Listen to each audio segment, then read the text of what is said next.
Les amis, igitondo cyiza nk'umuryango w'abasportifu twese reka dutangire mu byukuri twifatanya n'umuryango wa Andre ndetse na Diogo Jota n'umusore wakiniraga equipe ya Liverpool witabye Imana ku munsi w'ejo kabisa, aguye muri Spain mu manuka y'imodoka kabisa. Yari arimo imodoka yo mu bwoko bwa Lamborghini kabisa, ibasha gutoboka ipine irenga umuhanda irashya, maze abo bavandimwe babiri babasha kuba bitaba Imana.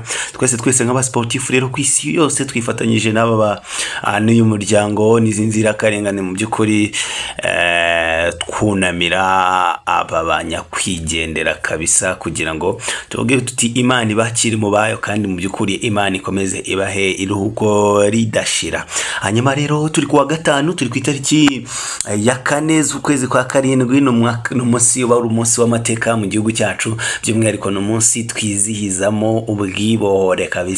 R.I.P cyangwa se R.I.P inkotanyi mu byukuri bakoze akazi gakomeye cyane mu mwaka 1994 bahagarika jenoside cyangwa se ubwicanyi bwarimo bubera mu gihugu cyacu cy'u Rwanda. Yari amahano kabisa. Abasore rero bari batoye mu byukuri mu myaka ndetse bari bakeya mu mibare, ariko badanafite ibikoresho bihagije, ariko nanone bikaba byari bihagije ndetse ari na byinshi cyane, kubera ko byari byuzuye ubwitange. Bari babizi yuko intwaro ya mbere bafite ni imitima yabo, bari babizi ko bagiye gufata ubutaka, kubohora ubutaka mu byukuri bw'igihugu cyababyaye. Abagenda imitima yabo ariyo ntwaro ya mbere bafite. Iyindi ntwaro ubundi izi ntwaro zo tubona nyine ng'ibibonda ng'ibibulende n'ibiki ewana ntago byari byinshi, ariko mu byukuri imitima yabo yarabayoboye birangira babibohoye igihugu cyacu. Tukunda kuvuga ngo bari bato batari gito, mu byukuri tubigireho ubutwari, umurava no gukora cyane kugira ngo iki gihugu baduhaye, iki gihugu baturaze tuzakomeze tugisigasire, tucyubake, tunarwanya cyane, tunapfobya cyane, tunarindimura cyane, ahubwo tunarimbura abakaritasi bose babaza kugitoberaho banavuga ibyo bishakiye ku gihugu cyacu. Mu byukuri ewana tuvuga tuti rero isabukuru nziza yo kwibohora mu myaka 31 ishize. Mu byukuri igihugu cyageze kuri byinshi ku bufatanye na leta nziza ya Imana yatwihereye, hanyuma n'abaturage kabisa. Hanyuma rero reka tuve aho ngaho twizamukire muri gahunda yacu isanzwe no gukura amafaranga muri betting. Nabwo no buryo bwo kwibohora kugira ngo tukomeze kubona amafaranga kabisa, dukomeze gukorera amafaranga. Ndagushishikariza ko groupe zacu za VIP dukora buri munsi n'igihe hano kuri YouTube mubona tutakoze. Muri groupe zacu za VIP ho tuba turimo dukora 5 kuri 5. To joining muri groupe yacu twandikire kuri iyo nimero ubona kuri screen yawe, utubaza ati se birasaba iki kugira nje muri groupe yanyu, cyangwa se birasaba iki kugira ngo mbone collect score, kuko muri weekend nyine collect score murabizi ziba zihari rwose ku bwinshi. So twandikire rero maze tubashize icyo bisaba kugira ngo tujoining, maze ubundi tuguhe access kabisa. Bwana bamaze kudukura ka coffee, kuko no kutubaza ngo coffee umuntu abagura nangaye bwana, maze ubundi tugahita tugushyiramo 5 kuri 5. Muraza kunyemerera duhere ku gikombe cy'isi cy'amakurebe kigeze aho kinejeje cyane, kigeze muri kimwe cyakane kirangiza. Ama equipe yatangiye ari 32, ariko noneho uyu munsi wa none dusigaranyemo ama equipe 8. Ama equipe yagiye yesurana kabisa. None bigezeho hasigayemo ama equipe mbarwa kabisa. Nizere yuko mwaryohewe n'imikino yatambutse, nizere yuko ama surprise yo mu gikombe yo mu cyiciro giheruka cya 1/8 mu byukuri bwana, nizere ko mwaryohewe, kuko mbere na mbere twatunguwe no kubona equipe ya Manchester City ihererwa n'ikipe ya R.I.P, kuko byari ibitego 4-3 muri extra time, kuko umukino ubanza byarangiye ari 3-3 mu byukuri, umukino mu minota isanzwe regular time. Hanyuma hongeyeho iminota y'inyongera yo 30, equipe ya R.I.P basha kwa yigaranzura Manchester City. Entedemi rigira icyayi dukora surprise irasona Fluminense ibitego 2-0 ya cyakoze ndumva nta yindi kipe yatunguranye. Real Madrid byari likely igomba gusezera Juventus, Borussia Dortmund byari likely igomba gusezera Montpellier, Benfica na Chelsea byari likely igomba kwisezera PSG kabisa, byari ngo likely igomba gusezera Inter Miami, Flamengo byari ngombwa ko Bayern Munich nibuze kuyirasa kabisa, maze ubundi nta zindi surprise twari twiteze. None dusigaranye iki rero?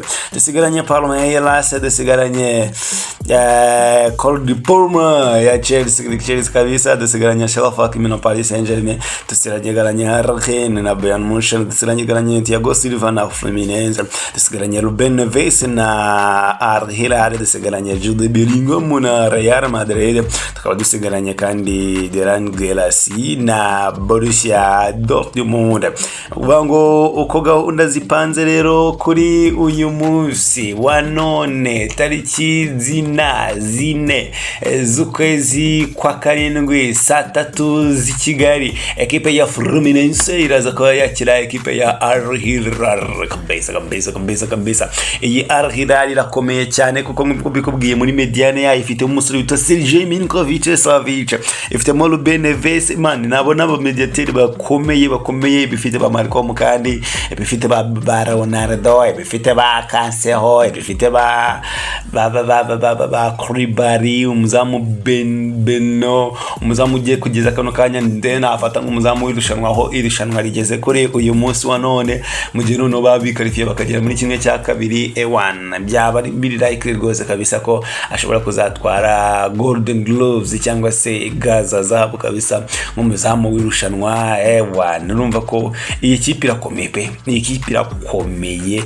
By the way, ino kipe nta nubwo iranatsindwa, igeze ahangaha itaratsindwa na rimwe. Ako kantu sinzi niba wari ukazi, kuko umukino wa mbere yangije na Real Madrid igitego 1-1. Akubyumva neza, tubijyandanemo neza. Umukino wa kabiri iza kuba itsinda hagati mu bari kumwe, ikipe yose yagombaga kuzagitsinda. Naho ku mukino wa gatatu banganya na Munsi na Juventus.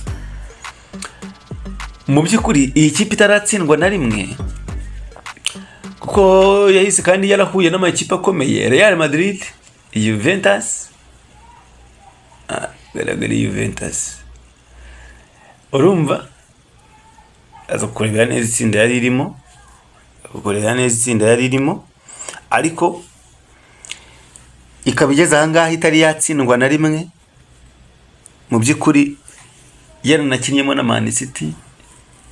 Ni ikipe ibikoreye, ni ikipe ifite umutima. Noneho abarabu bari bamara kubita amafaranga, ngeje bundi gusezera Man City bari bemerewe miliyoni 5 kabisa. Uyu munsi nawe kurenga ikindi cyiciro baraza kuba bakubitwa ifungo kabisa, baraza kuba bafungwamo amafaranga, barakina n'umutima wabo bose. Rero ngiye ndaza kugusaba Al-Hilal to qualify, kuza kwikarifia kuza kwikarifia. Ntago twafata risk ngo tuyigure gutsinda mu minota 90, ariko nabyo nge rwose ndayihereza amahirwe menshi cyane nka 70%. Ubundi Fluminense nayo ikaza kuba yirwanaho kuko nayo yaradukanze cyane, ntago twaza ngo tuyisuzugure. Tuve aho ngaho rero ku isaha y'isa 10 nitujye kureba kuri match ya saa 10 nanone plutôt ya saa 9 z'i Kigali. Mu by'ukuri ni match rwose ko bihuza Palmeiras n'ikipe ya Chelsea. Iyi match rwose bi likely ko mbona ikipe ya Chelsea ribuze kubitsinda pe. Amakipe yo muri Brazil yarakoze cyane, yarahatanye. So ekipe ya Chelsea rero ndaza kuyibanyihereza amahirwe yo kuza kuba itsinda uyu mukino. Hanyuma ku munsi w'ejo ku itariki 5 z'ukwezi kwa karindwi ku isaha y'isa 12 z'umugoroba, ekipe ya Paris Saint-Germain izaba yakiriye ekipe ya Bayern Munich. Saa 12 rero Paris Saint-Germain na Bayern Munich ni match ikomeye cyane, ariko ino match njyewe Paris Saint-Germain abantu bose barayisingiza, baragira gute iyi match. Benambere prediction yanjye nukuza kugusaba kuza kugura corner, ariko ziribuze kuba zigera kuri 11 over 10.5 corners muno no mukino. Niyo prediction yanjye. Ariko ino match kubajyanye no kugura to qualify cyangwa se ipiri butsinde, Paris Saint-Germain mu cyubahiro cyose nyigomba mbona ifite ikintu gisa na fatigue n'umunaniro. Aba bajene ba Vision Company mbona bafite ubushobozi bwo gutsinda Paris Saint-Germain. Ndabona rwose equipe ya Bayern Munich ifite ubushobozi bwo guhagarika Paris Saint-Germain. So ndaza gusaba Paris Saint-Germain protocol as over 10.5, ariko nanone ndanagusaba kugura Bayern Munich to qualify. So reka dusoreze kuri match ya Real Madrid na equipe ya Borussia Dortmund. Ni match ikomeye cyane ahangaha n'ubundi ndaza kuba ngusaba Real Madrid kuza gutsinda umukino. Uretse kuzina match ebyiri zo ku munsi w'ejo, bwo ejo tuzakora ka video yo kuzisesengura, dushaka ama statistique, dushaka ibintu byose.